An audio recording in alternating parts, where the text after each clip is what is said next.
Doho mamalo ochiko gai mar obila Douglas Kanja mondo ochop jandiko mar mbui Ndiangui Kiangui e doho bang' bedo ka olal kuom ndalo 10 sani.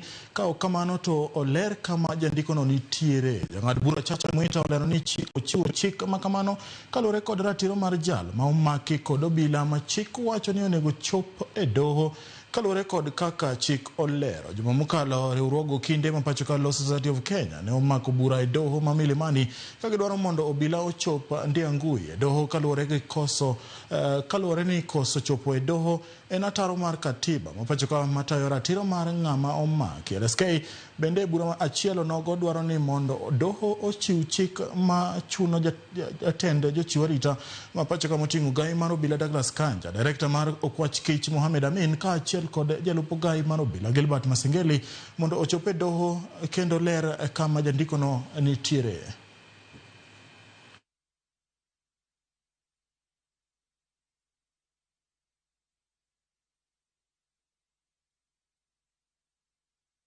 Bura